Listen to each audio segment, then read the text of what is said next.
اعوذ باللہ من الشیطان الرجیم بسم اللہ الرحمن الرحیم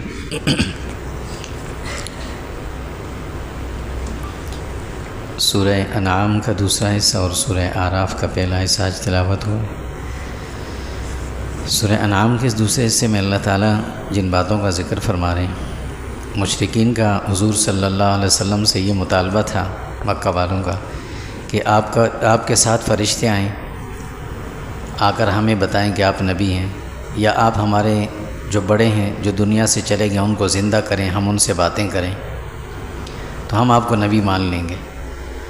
اللہ نے اس کا جواب دیا کہ ان سے کہو کہ فرشتے بھی آ جائیں، مردے اٹھ کر تم سے بات بھی کریں، ان لوگوں نے پھر بھی ایمان نہیں لانا۔ شیطان لوگوں کو اس طرح کی پرفریب باتیں سکھاتا ہے، مگر مومن وہ ہے جو اس کی باتوں میں نہ آئے۔ خیر اور شر یہ دونوں قیامت تک باقی رہیں گے۔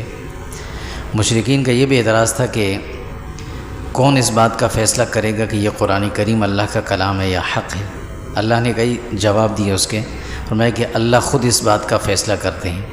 دوسری بات یہ کہ اہل کتاب جو ہیں یہود اور نصارہ وہ بھی اچھی طرح جانتے ہیں کہ یہ قرآن مجید مفصل کتاب ہے، منزل من اللہ ہے، اس کے واقعات سچے ہیں، اس کے احکامات بھی اعتدال والے ہیں، اس میں کوئی تبدیلی نہیں کر سکتا۔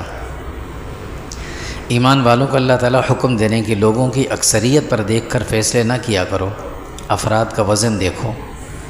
مشرکین کا مردار جانوروں پر یہ اعتراض تھا، کوئی جانور خود مر جاتا تھا تو مسلمانوں پر اعتراض کرتے تھے کہ یہ کیسا دین ہے تمہارا کہ خود جس جانور کو مارتے ہو اس کو حلال کہتے ہو اور اللہ جس کو مار دے اس کو حرام کہتے ہو۔ یعنی ان کی سوچ ہی تھی کہ انسان اگر جس جانور کو ذبح کرتے اس کو انسان مارتا ہے، اور جو جانور خود مر جائے وہ اللہ نے مارا ہے، تو وہ کہتے تھے کہ جو اللہ نے مارا وہ حرام اور تم نے خود مارا وہ حلال، یہ تمہارا کون سا دین ہے؟ اللہ نے اس کا جواب دیا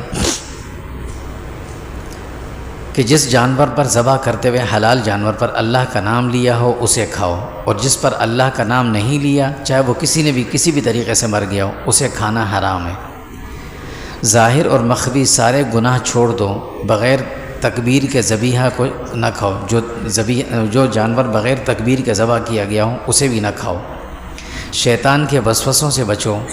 آپ صلی اللہ علیہ وسلم کو اللہ تسلی دیتے ہیں کہ ایسا ہمیشہ سے ہوتا رہا ہے کہ ہر قوم میں جو بڑے تھے، مشہور لوگ تھے، سردار قسم کے، وہ دین سے دور رہے ہیں۔ مکہ مکرمہ میں دو افراد بڑے مشہور تھے، ولید بن مغیرہ اور ابو جہل۔ یہ دونوں حضور صلی اللہ علیہ وسلم سے کہتے تھے کہ ہمیں بھی نبوت ملے، ہمارے پاس بھی کوئی کتاب آئے تو ہم آپ کو بھی نبی مان لیں گے۔ اللہ نے اس کا جواب دیا کہ یہ بیجا قسم کے مطالبات ہیں۔ اللہ جس کو چاہیں وہ کتاب دیں، نبی دیں، یہ کون ہوتے ہیں فیصلہ کرنے والے؟ کفار کا مکر و فریب آپ کو نقصان کبھی نہیں پہنچا سکتا۔ ہدایت اور گمراہی اللہ کے ہاتھ میں ہے۔ دین کی باتوں پر عمل کرنا جس پر بھاری ہو یہ اس کی گمراہی کی علامت ہے۔ آخرت میں سلامتی کا گھر صراط مستقیم پر چلنے والوں کے لیے ہے۔ قیامت کے احوال اللہ ذکر فرما رہے ہیں کہ قیامت کے دن شیطان سے پوچھ ہوگی کہ تم نے انسانوں کو گمراہ کیا تھا۔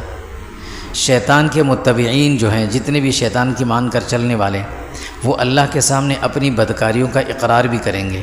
پھر ان سے سوال ہوگا کیا تمہارے پاس میرا نبی نہیں آیا تھا؟ پھر وہ اقرار بھی کریں گے۔ ان کے لیے دائمی طور پر جہنم میں ڈالے جانے کا اعلان ہوگا۔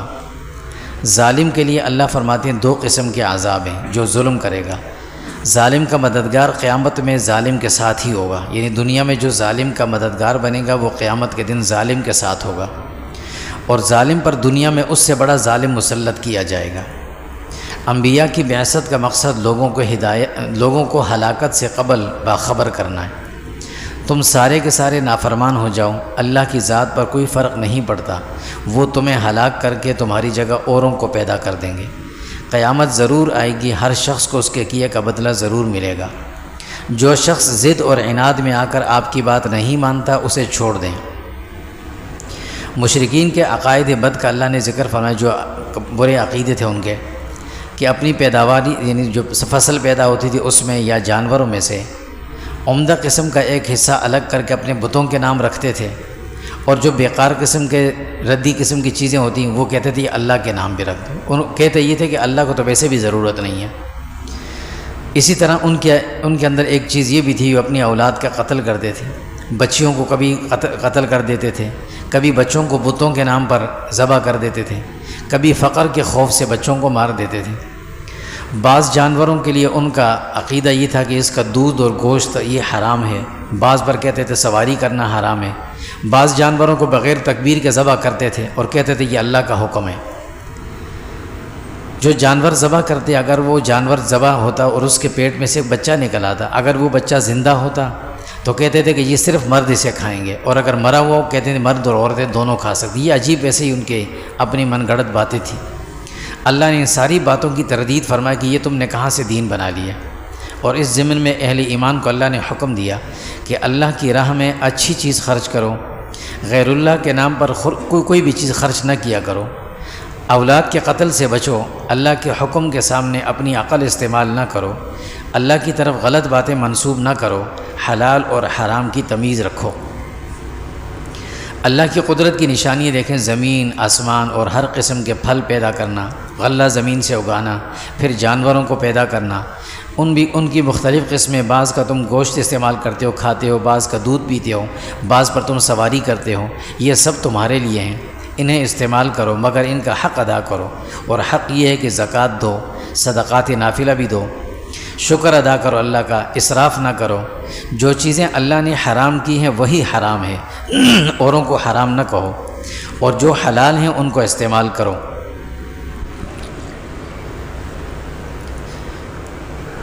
مشرکین سے ان کے عقیدوں کے مطابق ان سے ایک سوال یہ ہے کہ تم جس چیز کو چاہتے ہو حرام کہہ دیتے ہو، جس کو چاہتے ہو حلال کہہ دیتے ہو، تمہارے پاس کیا شرعی قانون ہے اس کے لیے؟ اللہ فرماتے ہیں 4 چیزیں ایسی ہیں جو ہمیشہ کی حرام ہیں، ان سے بچنا، مردار ہے، بہتا ہوا خون ہے، لحم خنزیر ہے، اور غیر اللہ کے نام پر رکھی ہوئی چیز ہے۔ ہاں اگر انتہائی مجبوری ہو تو اس میں اجازت ہے تھوڑی۔ یہودیوں پر اللہ نے بطور سزا کے چند چیزیں حرام کی تھیں، اللہ نے اس کا ذکر کیا۔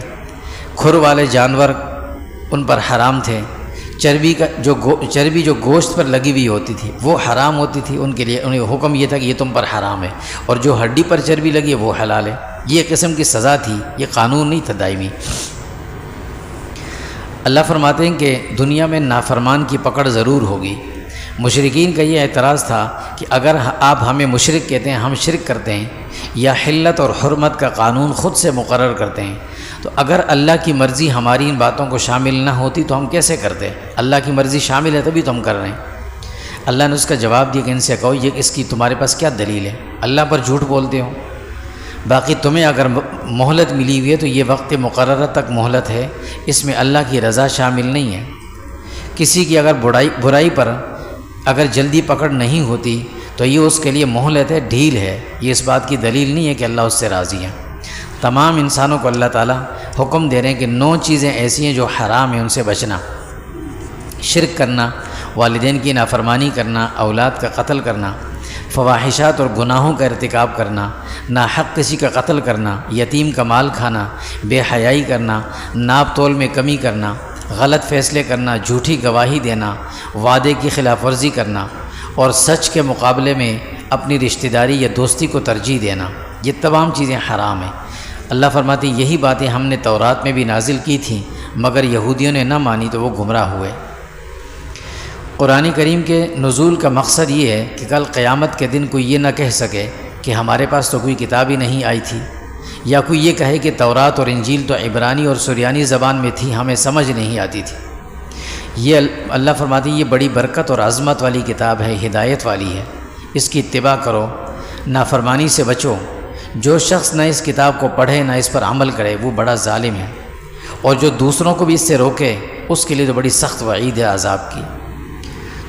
جب قیامت کی علامات ظاہر ہوں گی یا ملک الموت اتر کر آئے گا تمہارے پاس، تو پھر نہ تمہاری توبہ قبول ہوگی نہ عمل صالح قبول ہوگا۔ دین میں تفرقے سے بچو، نیکی کا بدلہ تمہیں 10 گنا بڑھا کر دیا جائے گا، اور برائی کرو گے تو اتنی ہی سزا مقرر ہے۔ امت محمدیہ صلی اللہ علیہ وسلم کو اللہ تعالیٰ چند باتوں کا حکم دے رہے ہیں کہ ملت ابراہیمی پر چلو، صراط مستقیم پر ثابت قدم رہو، عبادات میں اخلاص پیدا کرو، اپنی جان اللہ کے سپرد کرو، شرک نہ کرو، ایمان اور عمل صالح میں جلدی کرو، اس رب کی عبادت کرو، سب نے اسی کے سامنے پیش ہونا ہے، اس کی تیاری کرو، اپنے اعمال کی فکر کرو۔ اللہ نے تمہیں زمین میں نائب مقرر کیا ہے، نیابت کا حق ادا کرو۔ انسانوں میں باہمی جو تفاوت ہے رنگ و صورت میں، زبان کے اعتبار سے، دولت کے اعتبار سے، یہ اللہ نے رکھا ہے، یہ تمہاری آزمائش ہے۔ سورۃ الاعراف۔ اعراف کہا جاتا ہے ایک جگہ، مقام ہے، جنت اور جہنم کے درمیان میں ایک جگہ ہوگی جس کا ذکر آگے اسی صورت میں آ رہا ہے۔ جب اللہ رب العزت میدان محشر میں سارے لوگوں کا فیصلہ فرما دیں گے، جنتیوں کو جنت میں اور جہنمیوں کو جہنم کے حوالے کر دیں گے، تو کچھ لوگ ایسے ہوں گے جن کی نیکیاں اور برائیاں برابر ہوں گی، انہیں کچھ وقت کے لیے اعراف میں رکھا جائے گا۔ اعراف اس جگہ کا جو ان دونوں کے درمیان ایک اونچی جگہ ہے، اور ان کو دونوں اعراف میں جو لوگ بیٹھے ہوں گے ان کو جنت بھی نظر آئے گی، جہنم بھی نظر آئے گی۔ جب یہ جنت کی طرف دیکھیں گے تو یہ سوچیں گے کہ ہم تو جنت سے بہت دور ہیں، ہم تو گویا کہ جہنم کی طرف ہیں، اللہ سے مانگیں گے کہ اللہ ہمیں جنت میں بھیج دیں۔ لیکن جب ان کی نظر پڑے گی جہنم پر تو یہ اللہ کا شکر ادا کریں گے کہ ہم تو جنت میں ہیں۔ کچھ وقت کے بعد اللہ رب العزت پھر ان کو جنت میں بھیج دیں گے۔ ان کا ذکر ہے یہاں پر، اس لیے سورت کا نام سورہ اعراف ہے۔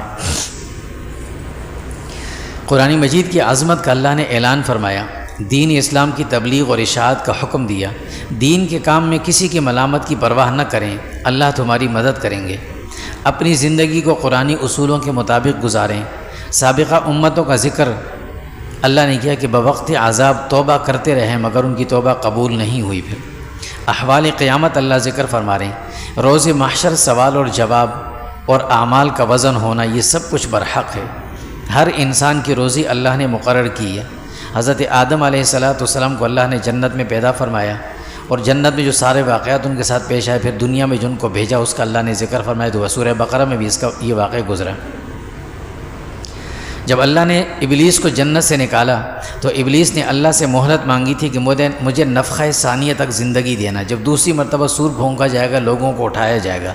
اللہ نے اس کو زندگی تو لمبی دی لیکن کہا کہ نہیں، نفخہ ثانیہ نہیں، نفخہ اولا تک، جو پہلی مرتبہ سور پھونکا جائے گا اس وقت تک تم زندہ رہو گے۔ دراصل شیطان جو تھا یہ بہت سمجھدار تھا ابلیس، اس نے نفخہ ثانیہ تک کی دعا اس لیے مانگی تھی کہ موت کی سختی سے بچ جاؤں۔ پہلی مرتبہ جب سور پھونکا جائے گا تو سارے اس کائنات میں جتنے بھی جاندار ہیں سب مریں گے، سب پر موت آئے گی، اور موت کی سختی بڑی شدید ہوتی ہے۔ اور دوسری مرتبہ جب سور پھونکا جائے گا تو پھر تو سب کو اٹھایا جائے گا۔ تو اس نے اللہ سے کہا کہ اللہ مجھے دوسری مرتبہ جب سور پھونکا جائے گا اس وقت تک زندہ رکھیں۔ اللہ نے کہا تمہیں زندگی تو لمبی ملے گی لیکن نفخہ اولا تک ملے گی، تاکہ موت کی شدت کا تمہیں بھی پتہ چلے، اندازہ ہو۔ انسان مٹی سے پیدا ہوا ہے، اسی میں دوبارہ جائے گا اور اسی سے اٹھایا جائے گا۔ اللہ کی نعمتوں میں سے سب سے بڑی نعمت لباس ہے، اللہ نے تمہیں دیا ہے، اس کا اللہ نے ذکر فرمایا، اس کے فوائد بتائے۔ اس کے فائدے ہیں جسم کو ڈھانپنا، گرمی سردی سے بچانا، اپنے آپ کو زیب و زینت اختیار کرنا۔ شیطان سے ہوشیار رہنے کا اللہ نے حکم دیا کہ شیطان جب پہلا حملہ کرے گا تو اس کا حملہ لباس پر ہوتا ہے، یہ انسان کو بے لباس اور بے حیا کر دیتا ہے۔ شیطان ہر وقت تمہاری طاق میں ہے، اس سے ہوشیار رہو، قریب اسے نہ آنے دو، تقوی اختیار کرو۔ مشرکین کے غلط عقیدے کا اللہ نے ابطال فرمایا کہ جب وہ بیت اللہ کا طواف کرنے آتے تھے تو اپنے کپڑے اتار کر باہر رکھتے اور بیت اللہ کا طواف کرتے تھے۔ کیوں؟ سوچ ان کی یہ تھی کہ جو کپڑے پہن کر ہم نے گناہ کیے یہ کپڑے ہم بیت اللہ میں لے کر نہیں جائیں گے۔ بظاہر منطقی دلیل تو بڑی تھی لیکن اللہ اس بے حیائی کو تو قبول نہیں کرتے۔ گناہ تو جسم نے کیا ہے، کپڑے نے تو نہیں کیا کہ اس کو اٹھا کے باہر پھینکیں۔ اللہ نے اس کی تردید فرمایا کہ یہ کون سا عقیدہ ہے تمہارا۔ دوسرا، جب وہ حج عمرے کے لیے آتے تو اس زمانے میں بھی لوگ آتے تھے، جب حج عمرے کے لیے آتے تھے تو اپنے ساتھ کھانے پینے کی چیزیں لے کر نہیں آتے تھے۔ کیوں؟ کہتے تھے ہم اللہ کے گھر جائیں گے، اللہ ہمیں کھلائیں گے۔ اللہ نے اس کے بارے میں فرمایا کہ ایسا نہ کرو، اللہ کے گھر جانا ٹھیک ہے، بھروسہ تمہارا اللہ کی ذات پر ہو، لیکن اسباب جو اللہ نے تمہیں دی ہیں ان کو اپنے ساتھ لے کر جاؤ، اختیار کرو اسے۔ اور ساتھ میں وہ یہ بھی کہتے تھے کہ یہ ساری باتیں ہمیں اللہ کا حکم ہے، ہمیں دی اللہ نے۔ اللہ نے جواب دیا کہ بے حیائی اور بے لباسی اللہ اس کا حکم کیسے دے سکتے ہیں؟ اللہ کا حکم ہے کہ اپنی خواہشات سے بچو، اپنا عقیدہ درست رکھو، عبادت صرف اللہ کی کرو، عدل اور انصاف کرو، اللہ سے ہدایت مانگتے رہو، عبادت کے وقت صفائی کا خاص خیال رکھا کرو، اللہ کی نعمتوں کو استعمال کرو، اللہ کا شکر ادا کرو، اسراف سے بچو۔ دنیا کی نعمتیں اہل ایمان کے لیے ہیں مگر کفار بھی انہیں استعمال کر سکتے ہیں، ان کے لیے ممانعات نہیں ہے۔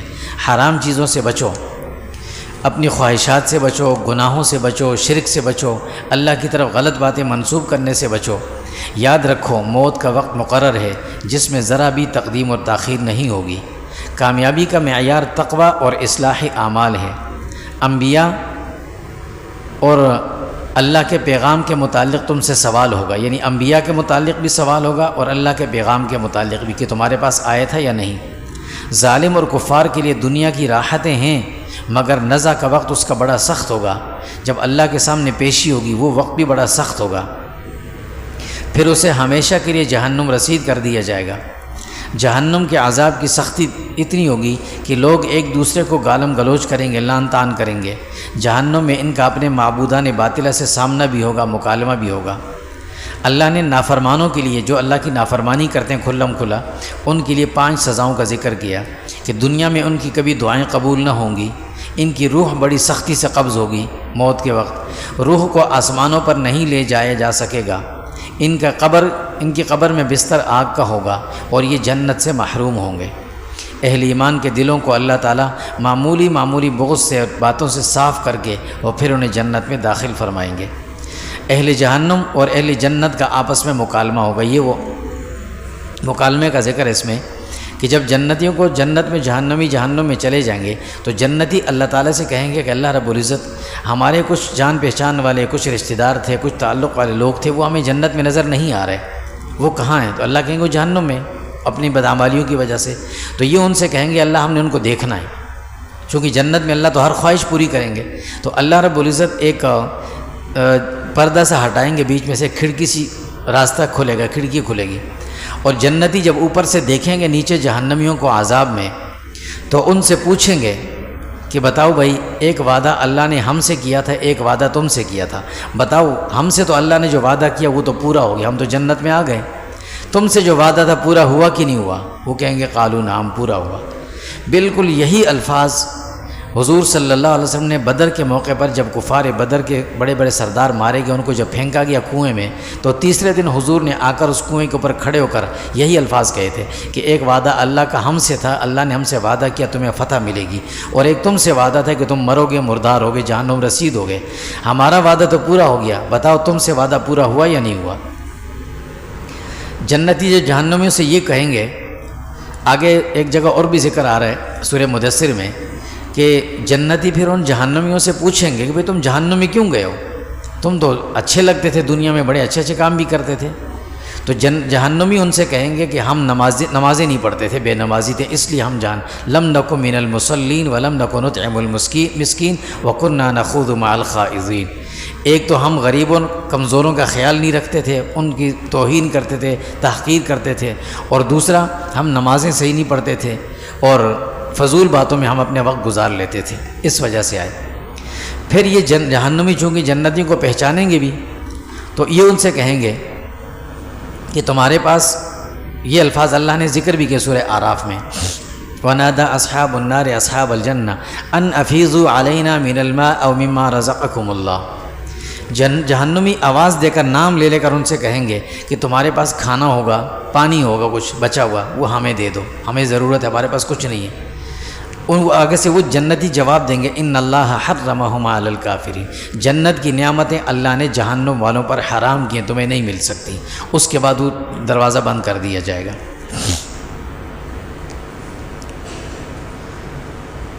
اس ضمن میں اللہ تعالیٰ نے چند باتیں ذکر فرمائی کہ کسی کو حقیر نہ سمجھو، دین کا مذاق نہ اڑانا، اللہ کے سامنے پیشی کو یاد رکھنا، ایمان قبول کرنا، عمل صالح کے لیے کبھی انتظار نہ کرو کہ نیکی کل کروں گا، پرسوں کروں گا، جب موقع ملے فوراً کرو، ورنہ موت کے بعد اللہ کے سامنے عذر بیان کرو گے، مہلتیں مانگو گے، کوئی فائدہ نہیں ہوگا۔